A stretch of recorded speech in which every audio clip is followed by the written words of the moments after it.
इस वीडियो में मैं एक ऐसे सेक्टर की बात करने जा रहा हूं जो अभी जो रैली चल रही साल भर से, उस रैली में सबसे कम पार्टिसिपेट करने का काम किया है, सबसे कम योगदान देने का काम किया है।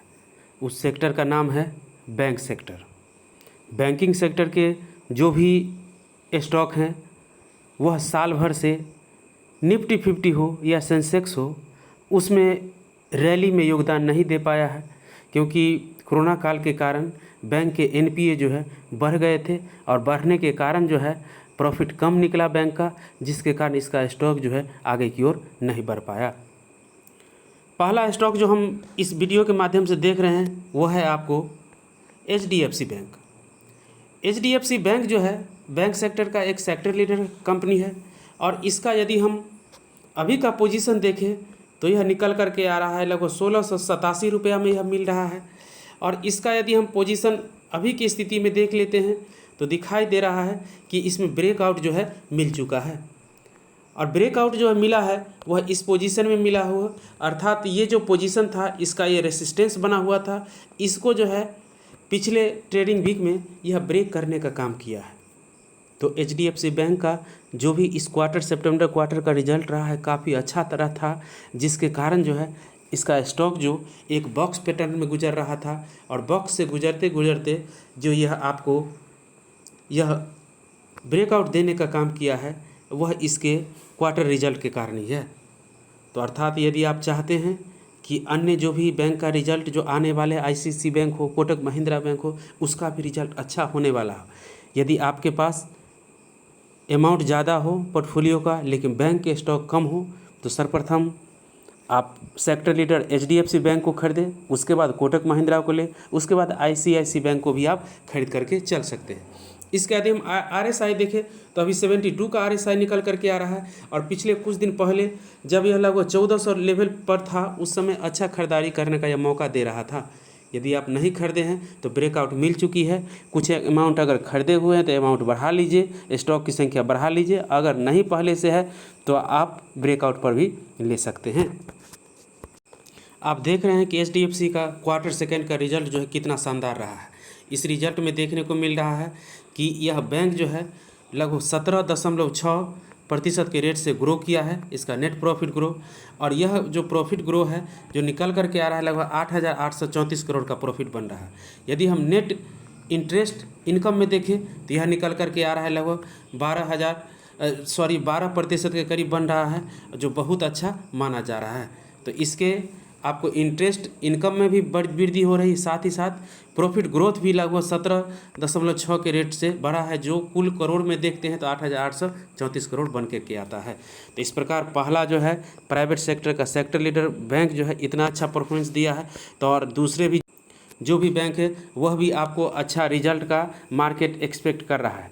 जिस प्रकार मार्केट इससे बहुत ही आस लगा के रखे हुए था उस प्रकार से रिजल्ट यह दिया है। और सोमवार का जब मार्केट खुलेगा तो इस रिजल्ट को आपको स्टॉक प्राइस में मूवमेंट जरूर देखने को मिलेगा। ब्रेकआउट तो शुक्रवार को ही दे चुका है, लेकिन आपको आगे की ओर जो प्रॉफिट जो आपको दिखाई देगा वह सोमवार को नेक्स्ट ट्रेडिंग वीक का जो प्रथम दिन है उसमें लग रहा है कि बड़ा सा जंप देखने को मिलेगा, जो आगे चल करके यह 2000 से ऊपर का भी लेवल आसानी से दिखा सकता है।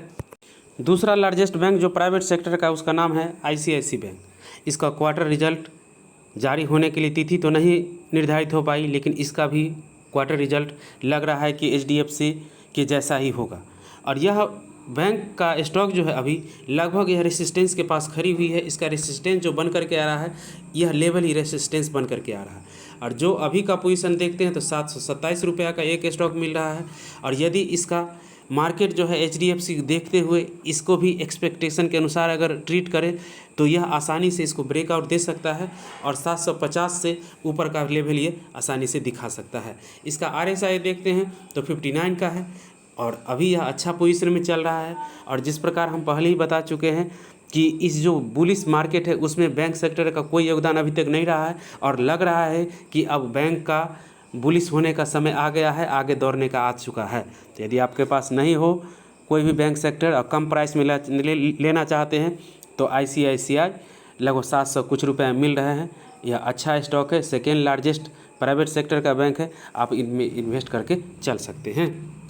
अगला बैंक के रूप में देख कोटक महिंद्रा बैंक। कोटक महिंद्रा बैंक का देख रहे हैं कि रेसिस्टेंस जो है लगभग 2000 के लेवल का यह रेसिस्टेंस बना हुआ है और इसी रेसिस्टेंस पर अभी यह काम कर रहा है।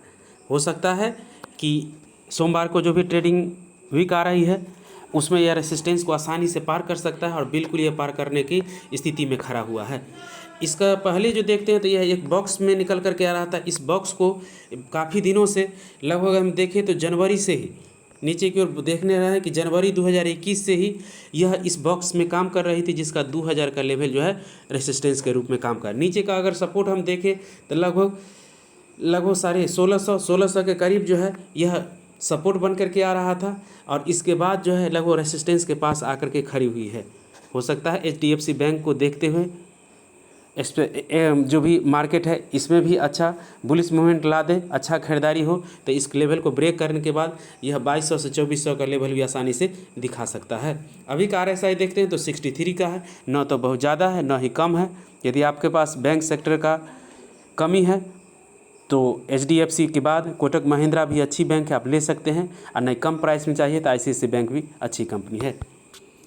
तो इस प्रकार हम देखें कि 3 प्रकार के जो भी बैंक है अच्छा स्थिति में हमेशा रहता है और इसके अलावा आप चाहते हैं तो एक्सिस बैंक को भी आप ले सकते हैं, जिसका पोजीशन हम देख लेते हैं। इसका पोजीशन भी रेसिस्टेंस के पास खड़ा हुआ है। इसका रेसिस्टेंस जो है लगभग 800 का लेवल बना हुआ है।